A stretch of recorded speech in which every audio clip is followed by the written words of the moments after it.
She looked me dead in the eyes after 12 years of marriage and said, "You've been holding me back from my dreams."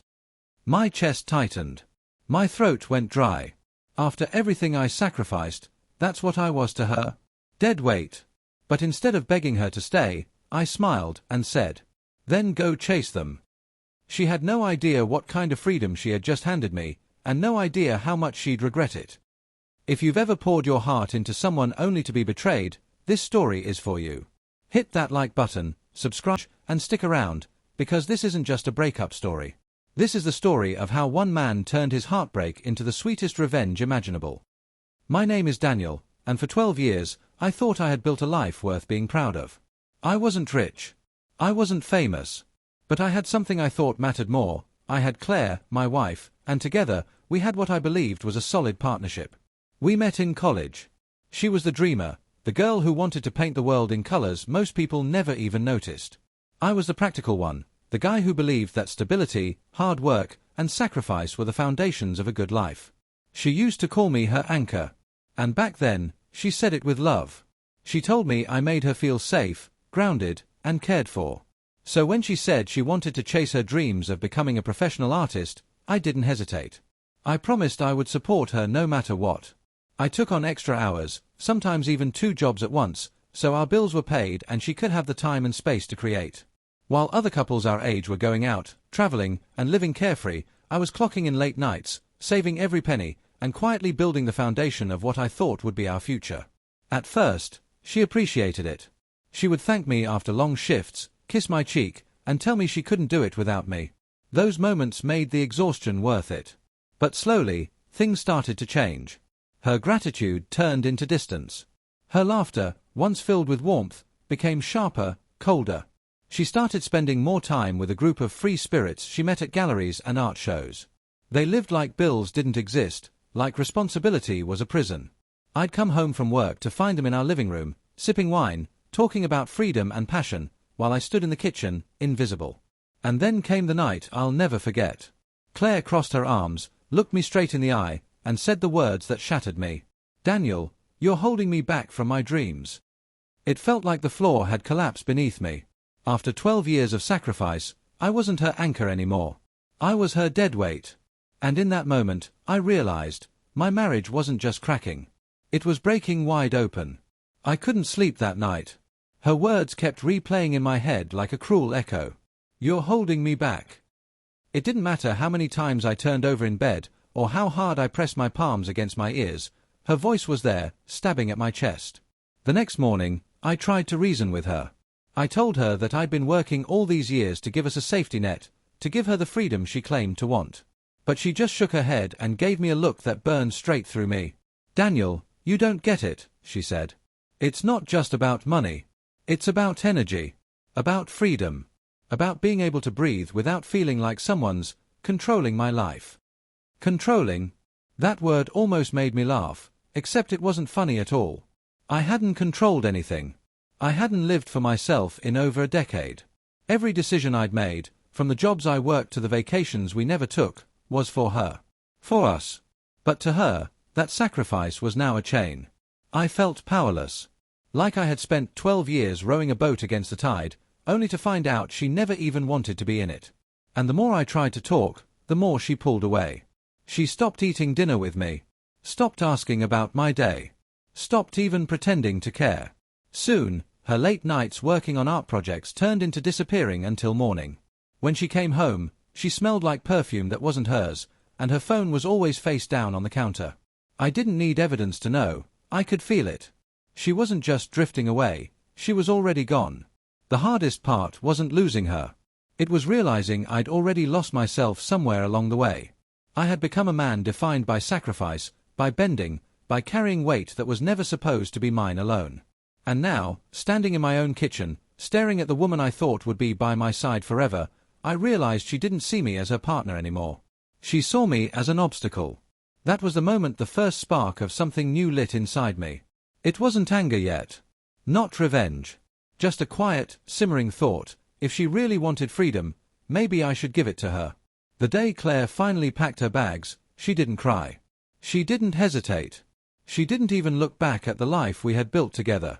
She simply zipped up her suitcase, tossed her hair over her shoulder, and said, almost casually, "This is for the best, Daniel. You'll thank me one day." Thank her? My chest burned, but I held it in. I wanted to scream, to ask how she could just walk away after everything. But instead, I stayed calm. I told her if freedom was what she wanted, she could have it. I wasn't going to chain myself to someone who saw me as a weight. She smiled, as if I'd confirmed she was right all along. And then she left. The silence that followed was deafening. I'd spent 12 years structuring my life around her dreams, her routines, her needs. Now the house was empty, and I realized how much of myself I had abandoned. At first, I drowned in it. I'd wake up in the middle of the night reaching for a woman who wasn't there. Meals tasted like cardboard. The bed felt too big. My heart felt like it had been scooped out and replaced with cold stone. But slowly, something shifted. For the first time in years, I wasn't working overtime just to keep someone else's dream alive. I had hours, real, unclaimed hours, where I could think about what I wanted. And when I looked in the mirror, I saw a man who had been beaten down, yes, but not broken. So I started small. I went back to the gym. The first week nearly killed me, but after a month, I was stronger than I'd ever been. I picked up hobbies I'd abandoned, woodworking, photography, things that gave me a sense of identity outside of Claire's orbit. And then came the biggest shift of all. My company had been offering management training for years, but I'd never taken it because I was too focused on making enough to support Claire's unpredictable lifestyle. Now, I signed up. I threw myself into it with the kind of determination I didn't know I had left. For once, I wasn't just surviving. I was rebuilding. And deep inside, a thought kept whispering louder with every passing day. If Claire thought I was holding her back, she had no idea what I was capable of once I let go. The more I invested in myself, the clearer everything became. For 12 years, I had lived in the shadow of someone else's dreams. Now, I was finally stepping into my own light. Work became my sanctuary. I wasn't just clocking in for a paycheck anymore. I was leading projects, pitching ideas, and proving to myself that I was capable of more than just being a financial safety net. My bosses noticed. In less than a year, I went from being just another employee to running my own department. The pay doubled, but the pride I felt? That was priceless. Outside of work, I built a life I actually enjoyed. I reconnected with old friends, the ones I had lost touch with because I was always too busy or too tired. They welcomed me back like I'd never left. For the first time in a long time, I laughed without forcing it. And here's the thing, I didn't even realize how much I had given up until I started living again. Claire had been so focused on chasing freedom that she never saw the chains she wrapped around me. Without her, I was free in ways I hadn't thought possible. But fate has a strange sense of humor. Because just when I was finding my rhythm, Claire came back. Not in the sense of moving home. No, she wasn't that humble. She came back through whispers.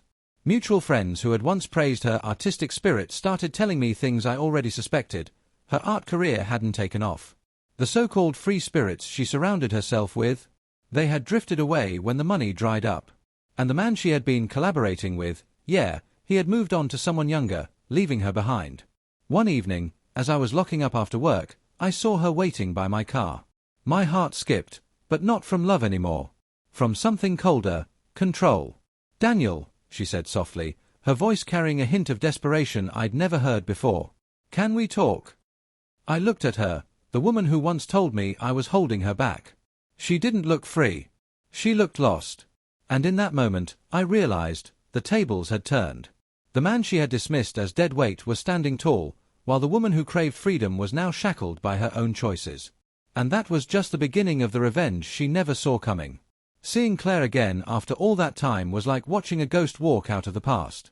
She tried to smile, but it wavered, and her eyes darted around like she was searching for the right angle to approach me. "Daniel, I made a mistake," she said, her voice cracking. "I thought leaving would help me find myself, but all I found was emptiness. I miss you. I miss us." A part of me, the man I used to be, wanted to comfort her. But that part was long gone. Instead, I stood there, calm, composed, and unshaken. I asked her simple questions. Where had her dreams taken her? Where were all the people who promised her freedom? Why was she standing in front of the man she once called an anchor, begging for a lifeline? She tried to spin it, tried to say she had grown, that she now understood my value. But I didn't buy it. I could see the truth written all over her face. She didn't miss me. She missed the stability I gave her. When she finally asked if we could start over, I almost laughed. Start over? After she had broken me down to nothing? After she had left me to rebuild myself piece by piece? I looked her straight in the eye and said, Claire, I was never holding you back. I was holding you up. And when you let go of me, you let go of the only person who ever believed in you. Her face crumbled. And for the first time in 12 years, I felt no pain. Only freedom. But her heartbreak. That was just the beginning of the payoff. Claire stood there, stunned, her lips trembling like she wanted to argue, but the words wouldn't come. For years, she had seen me as the man who would never walk away, the one who would always catch her when she fell. But now, she was realizing that safety net was gone. I didn't shout. I didn't curse. That would have given her power. Instead, I smiled, a calm, steady smile that told her I was no longer the man she left behind. Claire, I said quietly, you left because you thought I was holding you back. But look at me now. I didn't just survive without you, I thrived. The truth is, you were the one holding me back. Her eyes widened, and I could see the panic rising in her. She reached out, placing a hand on my arm, her voice breaking. Please, Daniel, I just need another chance. I know I messed up, but we can rebuild. I gently pulled my arm away. No, Claire. I already rebuilt. And I didn't rebuild for us. I rebuilt for me. For a long moment, she just stared, and then, like glass shattering, her composure broke. Tears spilled down her cheeks, her shoulders shook, and she whispered, I lost the best thing I ever had. And she was right. That was my revenge, not screaming, not humiliating her, not throwing her mistakes in her face. My revenge was standing tall, successful, and happy in a life she no longer had access to. She thought she'd find freedom without me, but all she found was regret. Meanwhile, the man she once dismissed as dead weight had built a life so full, so strong, that she could only watch from the outside. She walked away that night for the second time. But this time, it wasn't her choice. It was mine. And as I watched her silhouette fade into the distance, I didn't feel anger. I didn't feel bitterness. I felt peace. Because revenge had already been served, the sweetest kind. The kind where you don't destroy them with words, but by showing them exactly what they lost. Claire wanted freedom. And I finally gave it to her. In the end, I learned something I should have realized years earlier. Love isn't about sacrifice without recognition. It isn't about breaking yourself to keep someone else whole. Real love is partnership. It's balance. It's two people carrying the weight together, not one person dragging it alone. Claire thought I was holding her back, but the truth was simple. She didn't want stability. She wanted someone to blame when her dreams didn't pan out. And when she walked away, she expected me to stay frozen in place, waiting for her to return. Instead, I chose myself. I found freedom in the very thing she accused me of denying her. Revenge doesn't always have to be loud, messy, or cruel. Sometimes the most powerful revenge is living the life they swore you couldn't. Standing tall where they expected you to crumble. Smiling where they hoped you'd break. And when the person who underestimated you comes crawling back, empty-handed and full of regret, you don't need to scream, I told you so. Your life speaks for you. Loud enough for the whole world to hear. If this story gave you chills, hit that like button and smash subscribe for more powerful tales of justice and revenge. And let me ask you this, have you ever been told you were holding someone back, only for them to realize later that you were the best thing they ever had? Drop your story in the comments, I'd love to hear it. Thanks for watching, where karma always finds its way home. Until next time, remember, sometimes the sweetest revenge is not destruction, it's success.